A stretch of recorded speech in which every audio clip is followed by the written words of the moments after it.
안녕하세요. 송사원입니다. 뉴스가 범람하는 시대에 살고 있습니다. 그 양이 너무 많고 시시각각 변하기 때문에 헤드라인만 살펴보기에도 벅차기 일쑤입니다. 그래서 대부분의 정보는 맥락이 제거된 채 원인 분석과 전망을 건너뛴 채 소비됩니다. 결국 빙산의 일각만을 바라보면서 그게 세계의 전부인 양 착각하게 되죠. 경제 뉴스도 마찬가지입니다. 당장 먹고 사는 일부터 소비와 저축, 그리고 투자까지 경제는 우리 삶의 많은 부분을 좌우합니다. 그만큼 중요하지만 관련 뉴스를 온전히 이해하기란 쉽지 않은 일입니다. 수많은 나라와 기업, 인물이 복잡하게 얽혀 있는 데다가 의미를 파악하기 어려운 각종 수치와 통계, 지표가 눈을 어지럽히기 때문입니다. 이란 전쟁 이후 부쩍 오른 점심 밥값에 당황하고 역대급 호황인 주식시장과 사상 최악의 폐업률 사이에서 인지 부조화를 느끼며 한국 기업들의 엄청난 수출 실적과 별개로 원달러 환율이 치솟는 상황을 이해하지 못하는 겁니다. 경제 뉴스를 아무리 봐도 도대체 왜 이런 일이 벌어지는 걸까 하는 의문만 꼬리에 꼬리를 물고 이어지죠. 글로벌 경제는 대전환기에 접어들었습니다. 무엇보다 AI가 부의 법칙을 다시 쓰고 있습니다. AI 패권이 곧 미래 패권이라는 판단하에 세계 각국이 경쟁적으로 관련 산업에 돈을 쏟아붓고 있기 때문입니다. 이 거대한 파도에 올라탄 이들은 승승장구하겠지만 빛이 밝을수록 그림자가 짙어지는 법입니다. 그 반대편에 있는 이들은 AI라는 해일에 휩쓸려 흔적도 없이 사라질지 모릅니다. 지나치게 단편적이거나 자극적인 정보,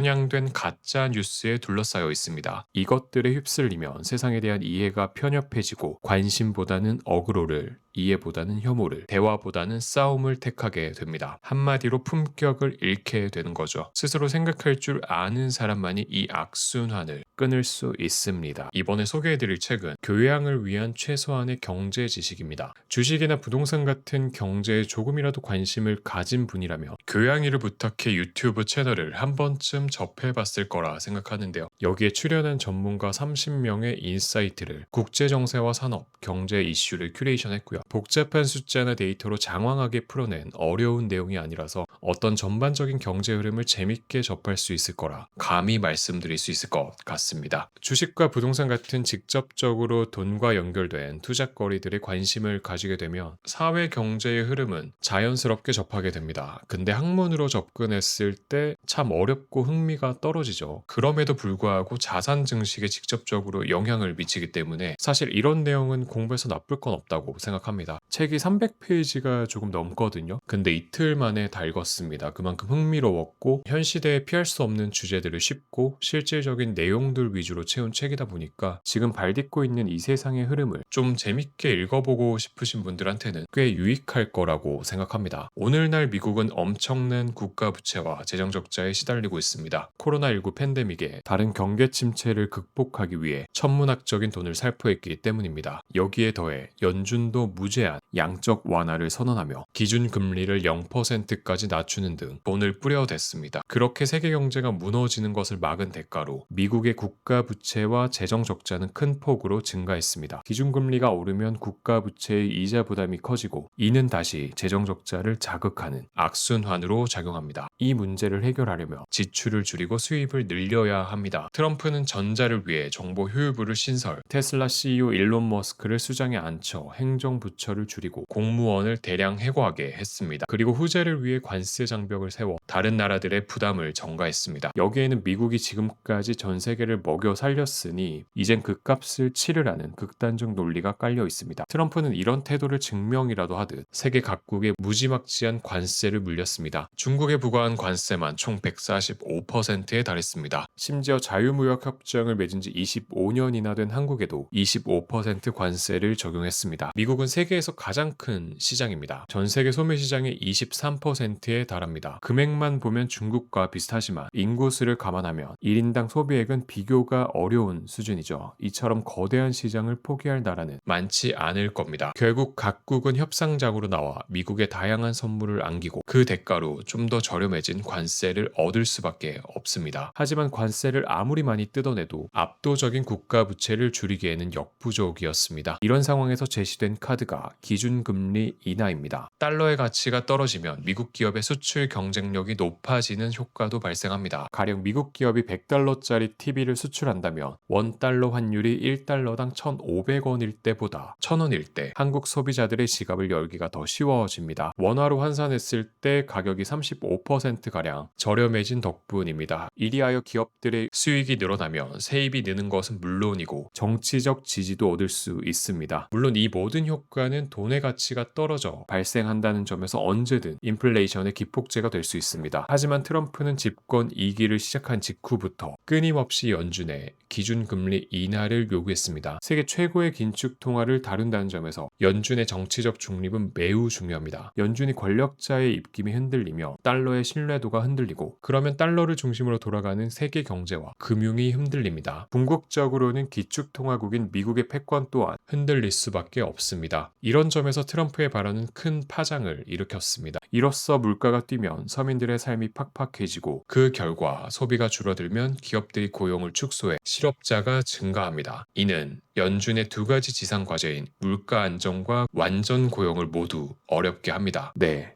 결국 주식과 부동산 투자는 개별 종목이나 입지 분석만으로는 부족합니다. 미국 국가 부채에서 시작된 금리와 관세 정책이 기업의 이익을 깎아먹고 물가를 자극해서 내 자산 가치를 위협하기 때문인데요. 거시경제의 흐름을 파악하지 못하며 정책 변화로 발생하는 갑작스러운 폭락이나 방어할 수가 없는 거죠. 결국 경제를 공부하는 이유는 더 높은 수익을 내기 위해서이기도 하지만 결정적인 순간에 대형 손실을 피하고 내 자산을 지키기 위해서입니다. 미국 정부의 부채와 금리 정책이 내가 내야 할 대출이자 시장의 돈줄 그리고 개별 자산의 가격 변화를 만드는 근본 원인이기 때문에 이거를 인지를 해야만 실질적인 손실을 최소화할 수 있다고 생각합니다. 계속해서 시장의 예상보다 크고 빠르게 기준금리가 인상되면 AI 랠리로 과열된 주식시장의 버블이 터지면서 전 세계적인 경기 침체가 시작될 수 있습니다. 시속 300km로 달리던 자동차가 급브레이크를 밟으면 통제력을 잃고 전복되는 것과 마찬가지입니다. 원유 공급마저 원활하지 못한 상황에서 이런 대형 사고는 스태그플레이션, 물가 상승과 경기 침체라는 2차 사고를 유발하게 됩니다. 경제부터 안보까지 미국과 여러 분야에서 불가분의 관계를 맺고 있고 에너지를 전적으로 수입하는 한국에 이는 생사를 좌우할 문제입니다. 게다가 한국은 관세 전쟁과 인플레이션의 연장선에서 불거진 문제를 하나 더 안고 있습니다. 바로 고환율입니다. 달러는 귀하고 원화는 흔합니다. 안타깝게도 원화도 엔화만큼이나 환율 전쟁에서 힘을 쓰지 못하는 중입니다. 원화 약세가 유례없는 수준이라는 데는 그 누구도 이견이 없습니다. 미국발 환율 전쟁의 여파로 세계 주요국의 통화 가치가 높아지는 상황에는 미시적인 원인과 거시적인 원인이 있습니다. 전자는 달러는 귀하고 원화는 흔한 수급 불균형을 가리킵니다. 우선 한국의 달러를 가장 많이 가져오는 경제 주체는 기업입니다. 특히 반도체와 자동차처럼 수출을 주력으로 하는 분야의 기업들이 판매 대금으로 받은 달러를 한국의 외환 시장에서 원화로 바꾸며 달러를 공급합니다. 근데 이들 기업이 달러를 내놓지 않고 있습니다. 첫째는 한미 관세 협상에 포함된 3,500억 달러 규모의 대미 투자입니다. 미국의 공장도 짓고 인력도 고용하기 위해 달러를 쥐고 있을 필요가 있습니다. 둘째는 환차익에 대한 기대감입니다. 미국의 기준금리가 한국의 기준금리보다 높기 때문에 달러를 미국은행에 넣어놓는 게 더 이득입니다. 아울러 환율이 계속 상승할 것으로 판단되면 미래에 환전하는 게 수익면에서 더 유리합니다. 이런 이유들로 달러 공급의 동맥경화 상태가 지속되는 중입니다. 국민연금 같은 거대 기관과 서학개미로 불리는 개인 투자자들의 미국 주식 투자도 환율 상승의 미시적인 원인입니다. 국민연금의 규모는 전 세계 연기금 중 3위에 달할 정도로 거대합니다. 하지만 덩치가 크다 보니까 국내 자산만으로는 운용이 어려워서 포트폴리오의 40% 이상을 달러 표시 자산으로 구성하고 있습니다. 이는 AI 랠리를 맞아 좋은 결과로 이어졌고 연장선에서 개인 투자자들의 미국 주식 보관액도 2026년 5월 기준 폭증했습니다. 환율은 근본적으로 두 국가 간 체급 차이의 영향을 받습니다. 한국과 미국 간 경제력의 차이가 환율을 결정합니다. 이게 바로 환율 급등의 가장 큰 원인입니다. 성장 잠재력만 따져도 미국이 한국보다 낮습니다. 2025년 기준 미국의 GDP는 30조 6천억 달러인 반면에 한국의 GDP는 1조 8,500달러로 거의 16배 차이가 납니다. 투자자라면 당연히 한국보다는 미국에 원화 표시 자산보다는 달러 표시 자산에 투자하는 것이 상식적입니다. 한국이 미국에서 벌어들이는 달러가 줄어들고 있는 상황이고 그마저도 반도체에 지나치게 집중되어 리스크가 커졌습니다. 이처럼 한국은행이 기준금리를 낮추고 새 정부가 13조 원 규모의 민생회복 소비 쿠폰을 지급하면서 소비 심리가 일부 살아난 것은 사실입니다. 2026년 6월 코스피 지수가 9,000포인트를 잠깐 뛰어넘으며 경기 전망도 밝아졌습니다. 그런데도 내수가 부실한 것은 2025년 기준 수천조 원에 달하는 막대한 가계부채 때문입니다. 한마디로 애초에 쓸 돈이 부족합니다. 전문가들은 이 거대한 빚의 상당액이 부동산에 묶여 있으리라고 봅니다. 5대 시중은행의 주택담보대출 잔액만 봐도 6월 기준 615조에 달합니다. 바꿔 말해 부동산 시장이 좋아야 사람들의 소비 여력이 늘어나는 구조입니다. 실제로 서울 아파트 매매가 흐름과 국내 소비 지출 흐름을 겹쳐보면 꽤 비슷하다는 것을 알 수 있습니다. 부동산 시장이 내수를 좌우하고 있는 겁니다. 많은 전문가가 연내에 2번 이상 기준금리 인상이 단행될 것으로 보고 있습니다. 이처럼 강력한 조치는 단기적으로